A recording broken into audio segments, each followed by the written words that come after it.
अनुसरण हे फार दुर्लभ असतं, कारण प्रयत्नच करणारा हजारात एखादा असतो आणि प्रयत्न करणाऱ्या हजारामध्ये एखाद्याला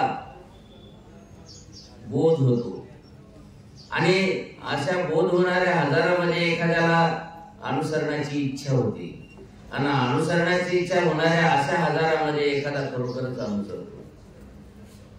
परंतु सहसा अज्ञानी जीवाला असं वाटतं की काय करायचं, अंतकालीचं मामेव स्मरण मुक्काकलेवर मरता मरता जरी इच्छा येते तरी चांगलंय, मग कशाला विनाकारण आतापासूनच आपण एवढं जीवन जाळायचं, त्यापेक्षा संसार करावा, हाजा मजा करावा आणि नंतर संन्यास घ्यावा.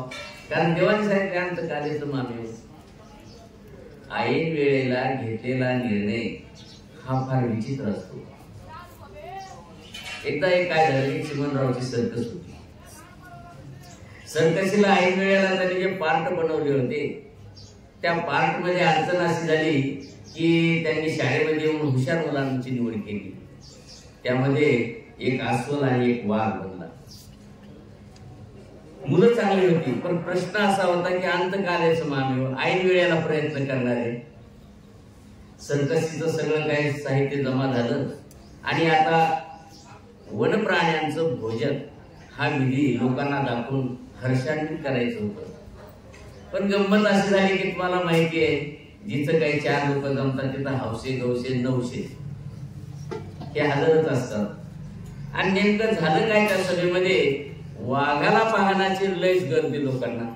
मग त्याच्यामध्ये काकू व्हायला लागली की या वाघाला 2च पाय आहेत काय, की या वाघाला या अस्वलाला 2च पाय आहेत की, अशी चर्चा होता होता वाघावर जास्त लोकांची नजर टिकली. आता हे होते नवखे. त्यातले त्यात त्या वाघाने आपले ऐश्वर्य दाखवा म्हणून मोठ्यानं डरकाळी फोडली. डरकाळी फोडल्यावर सगळे घाबरले, पण एका बाईच्या काकाला होतं लेकरू. ते घाबरलं, मोठ्या रडायला लागलं. हिनं त्या लेकराला येण्यासाठी एक खडा घेतला, त्याला मारला. असं करतो खडा जोराला लागल्यानंतर याला मी वाघ आहे हे विसरून गेला आणि पटकन तो माणसाच्या भाषेत बोलला. बोलल्याबरोबर झालं ती बाई एकदम कंचाळी, भूत आहे म्हणजे भूत, माणसाच्या भाषेत कशी वाघ बोलतो ती जास्तच झालं. ती पाहून दुसऱ्याने दंड मारायला सुरुवात केली. आणि मग आता परिस्थिती अशी झाली, कसं तरी सावरा सावरी करून ते भेटलं. पण आता तिथं त्या वन्य प्राण्यामध्ये गाय होती, ती खरी गाय होती. आता त्या गायीला ट्रेनिंग होती, तिनं बरोबर पाहिलं, पण वाघ मात्र नवखा दिसू लागला. त्याच्यामुळे ती अशी भरपूर पाहू लागली वाघाकडे. आणि याच्या लक्षात आलं की वाघ काय, ही गाय काय करायचं काय खरं. त्यातले त्यात त्या अस्वलाला वाटलं आता आपला आणखीन लोकांना हास्य काही दाखवा म्हणून त्याने काय केलं, गायीवर पंजा मारला. पंजा मारल्याबरोबर गाय चवताळली आणि लागली मागे त्या अस्वलाच्या. अस्वल पटकन चढलं खांब्यावर. ते तर वाचलं, पण तिला जो रोग होता वाघाचा त्याच्या मागे लागली. आता अंतकालाचं मामेव. शेवटी ऐन वेळेला हा वाघ बनलेला. हा गेला विसरून की आपण 2 पायाने पळायचं नाही, 4 पायाने पळायचं. हा उठला 2 पळत सुटला. ते सर्कस आले पाहायला काय खरगड झाले आणि तो म्हणायला वाचवा वाचवा मला गायीपासून वाचवा. अशी गत होत असते. म्हणून संन्यास जर घ्यायचा असेल तर अंतकालीचं मामेव कोणाला जमतंय, अशा वासनिकाला की ज्या वासनिकाला पूर्वाश्रमीपासून तयारी आहे तोच हे करू शकतो.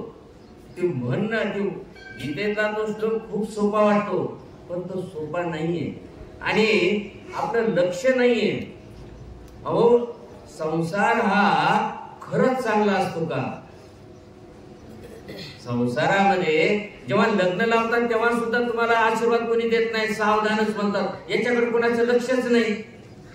नवरा नवरी काय सगळेच मस्तपणे हसत राहतात. सारे तो ब्राह्मण काय म्हणायलाय, सावधान म्हणायलाय की बाबा रे, ही संसाराची गती फार कठीण आहे, याच्यामध्ये डुबकू नका, दुरून पाणी घ्या, संसाराचं सुख दुरून घ्या, त्याच्यामध्ये बुडू नका.